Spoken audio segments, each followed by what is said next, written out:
मैं हूँ गुरु गोबिंद सिंह 10वां नानक, जिसने न्याय के लिए तलवार उठाई लेकिन कभी किसी पर अन्याय नहीं किया, जिसने अपने पुत्रों को धर्म की राह पर चलते देखा लेकिन कभी अपने कर्तव्य से पीछे नहीं हटा, जिसने शत्रुओं के सामने सिर झुकाने के बजाय अपने 40 सिंहों के साथ 10 लाख की सेना का सामना किया। यह कथा है चमकौर की उस लड़ाई की जहां धर्म और अधर्म आमने सामने थे, जहां वीरता का ऐसा प्रदर्शन हुआ कि इतिहास भी उसे लिखने में कांप उठा, जहां मुट्ठी भर सिखों ने पूरी मुगल सेना को बता दिया कि चिड़ी संग बाज लड़ावा, गीदड़नु मैं शेर बनावा, 1.25 लाख से एक लड़ावा, तबे गोबिंद सिंह नाम कहावा।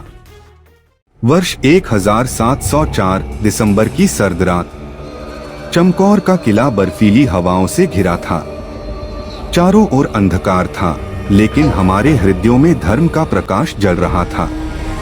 पीछे आनंदपुर साहिब का बलिदान था, सामने चमकौर की रणभूमि थी। दुश्मन की लाखों की सेना चारों ओर से किले को घेर चुकी थी, लेकिन मेरे शेरों की आंखों में न तो भय था और न ही हार। मेरे साथ थे मेरे वीर पुत्र बाबा अजीत सिंह 18 वर्ष और बाबा जुझार सिंह 14 वर्ष। साथ में थे केवल 40 सिख, लेकिन उनका हौसला 10 लाख पर भारी था। रात को हमने अंतिम अरदास की। सभी योद्धाओं ने गुरु ग्रंथ साहिब के समक्ष प्रण लिया। हम धर्म की रक्षा के लिए प्राण देंगे, लेकिन झुकेंगे नहीं।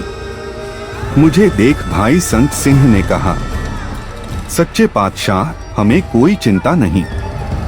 हम शहीद हो जाएंगे, लेकिन सिख धर्म का नाम अमर रहेगा। मैंने उनकी आंखों में वही चमक देखी जो केवल वीरों में होती है। सुबह होते ही युद्ध का बिगुल बज उठा। मेरा सबसे बड़ा पुत्र बाबा अजीत सिंह मेरे पास आया और झुककर बोला, पिताजी, अब समय आ गया है, मुझे पहला मोर्चा संभालने दीजिए। मैंने उसका मस्तक चूमा। यह विदाई नहीं थी, यह धर्मयुद्ध की संकल्पना थी। जा पुत्र, आज तू इतिहास लिखेगा। बाबा अजीत सिंह ने अपने 5 साथियों के साथ किले का दरवाजा खोला। उनके सामने हजारों मुगल सैनिक थे, लेकिन उनकी तलवारें सैकड़ों पर भारी पड़ी। धनुष से तीर छोड़े गए, तलवारें टकराईं और रणभूमि खून से लाल हो गई। लेकिन शत्रुओं की संख्या अधिक थी। आखिरकार दुश्मनों ने उन्हें चारों ओर से घेर लिया। तीरों की बौछार से उनका शरीर छलनी हो गया, लेकिन अंतिम क्षण तक वे लड़े। उनके अंतिम शब्द थे, वाहेगुरु जी का खालसा, वाहेगुरु जी की फतेह। मैंने अपने पुत्र को रणभूमि में शहीद होते देखा, लेकिन मेरा हृदय अडिग था।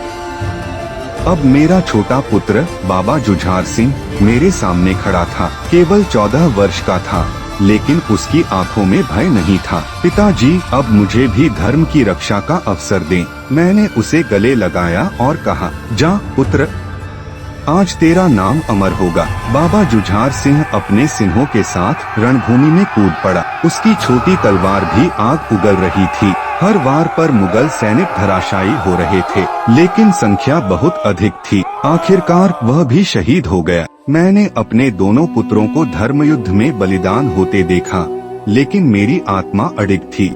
अब किले में केवल कुछ ही सिख बचे थे। भाई संत सिंह और भाई मदन सिंह मेरे पास आए और बोले, सच्चे पातशाह, अब आपको यहाँ से निकलना होगा। मैंने दृढ़ स्वर में कहा, कैसे निकलूं?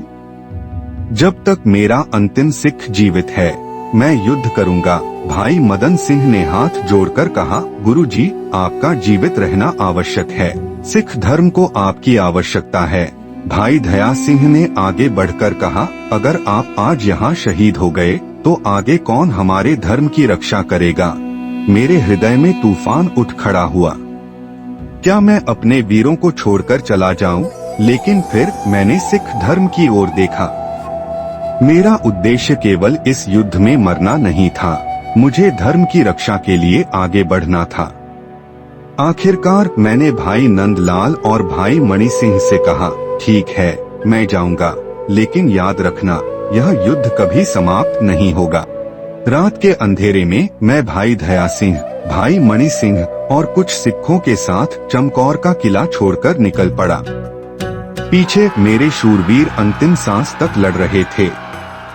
सुबह होते ही चमकौर का मैदान वीरों के रक्त से लाल हो चुका था।